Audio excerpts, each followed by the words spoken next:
If you're too overwhelmed to focus on your health today, just try this one thing instead. This is a 5-minute ritual to calm your nervous system down when everything just feels like it's getting to be too much. You can do it in your car, you can do it at your desk, or you can do it curled up in bed. I'm Dr. Goodwin, a board-certified family medicine physician and a chronic illness patient myself. And when my nervous system gets dysregulated, whether from pain or stress or just the overload of everything going on in my day, this is the ritual I come back to. Regulating your nervous system isn't a luxury, it's essential for healing. And in the next few minutes, I'm going to guide you through a calming reset you can return to anytime you feel triggered, scattered, or just stuck in survival mode. Let's talk about what happens when your nervous system is stuck in fight or flight mode. Your heart races, your thoughts speed up, the muscles in your body tense, everything around you feels like it might be a threat. And this state, if it becomes chronic, can worsen fatigue, inflammation, and even pain flares. And it doesn't always take something dramatic to trigger it. Sometimes just loud noises, or the air conditioner, or the fridge, or bad news if you catch a news headline, or get some disappointing news about your personal life. Maybe a bill, a financial stress, or you just see the name of a company that you've had bad financial dealings with in the past, or a rushed doctor's appointment that left you feeling unseen. These things can nudge your body into that fight or flight mode, into that survival mode. So here's what's happening inside your body when that happens. Your autonomic nervous system has two main branches. Your autonomic nervous system controls all of the things that happen automatically. All of your reflexes, like blinking and breathing, all of those reflexes are from your autonomic nervous system. It has two main branches, and I'm going to put pictures on the screen right here. The sympathetic system and the parasympathetic nervous system. The sympathetic nervous system is the one that we call our fight or flight mode, or that adrenaline rush. It prepares your body to respond to danger. Your heart rate increases, your pupils dilate so you can see better, your ears get more sensitive to sound, your thoughts start to sharpen so you just focus in on the danger, and your digestion slows down so that you can run if you need to. This response starts in your brain, travels through your spinal cord, and triggers nerves in every part of your body. It activates your adrenal glands and it floods your system with that adrenaline, which is epinephrine, norepinephrine. The parasympathetic nervous system actually parallels the sympathetic nervous system. It also starts in the brain, runs down your spinal cord, and goes into every part of your body. The nerves run parallel. It's the counterbalance. It's your resting and digesting mode. It's going to slow your heart rate down. It's going to help support digestion, send more blood to your intestines to absorb nutrients from your food. It calms your breathing down and helps you recover when you get to a safe space. Why do we have these two systems? So 1,000 years ago, this system was perfect for us. We would be out gathering food, we might run into a bear, and you would get that adrenaline rush, allowing you to punch that bear in the face and then run away to safety. Once you're safe, your parasympathetic nervous system would activate to let you know, hey, your hand is bleeding and you've got a cramp in your leg from all that running. Oh, and by the way, you're still hungry. Our bodies are meant for both systems to work together to keep us safe. One to keep us active, one to help us rest, one to keep us alert, and then one to help us restore our bodies. But for many of us, especially with chronic stress and illness, that sympathetic nervous system, that fight or flight, am I in danger mode, can stay on all the time. Today, our lives have changed drastically with so much bad news that we're getting bombarded with every single day in the media about our economy, with politics. We can feel like we're partially in danger all the time. There is a psychiatrist who talks about it saying there is a tiger running at you from 2 miles away in slow motion. So your sympathetic nervous system, that fight or flight system, activates, but then the danger never resolves. The tiger never goes away. You can't run away from it. So it just stays activated at a low level for hours, for days, and some people even for years.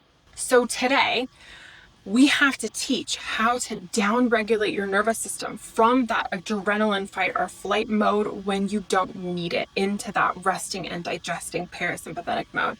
So we are teaching people now how to sleep in the presence of that slow running tiger. So this is not about perfection. This is about pattern interruption. Recognizing our triggers, the things that throw us into that fight or flight mode, and then taking a couple moments of intentional calm to shift your entire day. And breath work is one of the fastest ways to do that. Actually, I think breath work is the fastest way to do that. Slow, deep breathing down-regulates your sympathetic nervous system, and it tells your body it's okay to calm down. It signals safety to your brain that it's okay to let go. You don't need a routine, you need a rhythm. So let's walk through this gentle 5-minute ritual that you can do right now. We're going to start with your breath and we're going to do it together. So we're going to inhale for 4, hold for a count of 7, and then exhale for a count of 8. Let's do 2 rounds together right now. Let's start with a breath. Inhale, 2, 3, 4, hold, 2, 3, 4, 5, 6, 7, and then exhale, 2, 3, 4, 5, 6, 7, 8. Inhale, 2, 3, 4, hold, 2, 3, 4, 5, 6, 7, and exhale, 2, 3, 4, 5, 6, 7, 8. I hope you're feeling better after doing that, because I certainly am. Sometimes people do what's called box breathing, which is where you inhale for 4, hold for a count of 4, and then exhale for a count of 4. Or sometimes if you're holding your breath for a count of 7 and exhaling for 8 makes you feel a little short of breath, you can shorten this cycle and inhale for 4, hold for a count of 4 or 5, and then exhale for a count of 6. Any of those things done 2 or 3 times will make a huge difference for your nervous system. Now let's try one of my favorite grounding techniques. This is called the 5-4-3-2-1 technique. The 5-4-3-2-1 grounding technique helps us to get out of our head and focus on the environment around us. So if you're going to do this technique, it's a really good idea to close whatever thing is stressing you out. So if you're watching the TV or watching the news, turn it off. If you're doing something stressful on your phone, like paying the bills or dealing with a really stressful relationship situation, put your phone down, set it aside. And sometimes it can even help to get up and move to a different location. You can just sit in a different chair or move to your couch or to your dining room table, and then stop and do a grounding technique to remind yourself of the physical space that you are currently in and that space is safe for you. So we're going to start with naming 5 things that you can see around you, and you literally just say them out loud. I have a beautiful piece of art on my wall. I can see this camera right in front of me. I can see my husband standing here. Just name what's going on around you, and then you're going to notice 4 things you can feel. Like, I can feel my hair against my shoulders, and I like how my hair looks today, and that makes me feel good. And I like this shirt. I can feel the shirt on my skin. I can feel this chair underneath me. I can feel my feet on the floor. Okay, those things are very grounding. And then you're going to listen for 3 sounds, right? So I can hear the humming of the air conditioner. I can hear the neighbor mowing their lawn. I can hear the birds chirping outside. And then breathe in 2 smells. So like a candle or maybe a warming cup of tea. It can be really good to try an essential oil. Sometimes it can be very grounding to actually bring in a good smell that you can take a few deep breaths with. And then instead of tasting something, so most grounding techniques say taste one thing, I like to say one thing that you're grateful for out loud. So very grateful for this opportunity to create YouTube videos and to be able to share my experiences with you all online. And I'm so in awe that I get to do this. It's amazing. And then gently move your body, roll your shoulders, stretch your neck gently from side to side, right? You can have a big breath, stretch your arms up overhead, right? And then if it feels safe to you, put a hand on your chest, put a hand on your belly, and just remind yourself, I am safe, I am supported, and I am present here in this moment. And I know it sounds silly. I have so many patients who say, why would I do such a thing? But the reason why it is such a big deal in the wellness space is because it works. It makes a big difference for us and for our nervous systems. Rituals like this work because they create rhythm, they create familiarity and safety. It's not about having a perfect morning routine with 12 steps or after work routine. It's about giving your brain and body small cues throughout the whole day that says this is a moment of calm. Other things you can do after you're finished with your breathing and grounding ritual would be brewing a cup of tea or coffee, just not too late in the day, and having a cozy corner with some soft light. I love sitting next to a window where the sun is shining through and looking out the window, getting out a journal, whether on your phone or pen and paper, and just starting to write down, this is what I'm feeling today. This is what's going on in my life. This is what I'm thankful for.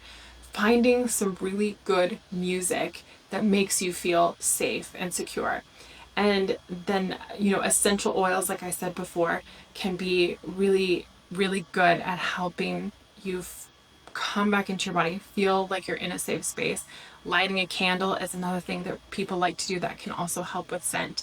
And then there are herbs that can help. I'm not going to necessarily recommend that everyone take herbs. You need to talk to your primary care doctor, make sure that it won't interact with any medicines that you might be on or any medical conditions that you might have. But there are some really gentle, nourishing herbs like peppermint or ginger, ashwagandha or astragalus that all can really also help support your nervous system. These small things matter, and they tell your nervous system you're allowed to rest now. So this isn't about fixing everything. It's about showing your body that you don't have to carry it all alone. So if this helps you feel a little bit more grounded, I made a free daily reset checklist that you can download. I'll put the link in the description down below. And be gentle with yourself today. If you want more support like this, subscribe and come back anytime you need a reset. And if you want to know why you might be feeling so exhausted, I've done a video on fatigue and you can watch it right here, and I'll see you over there.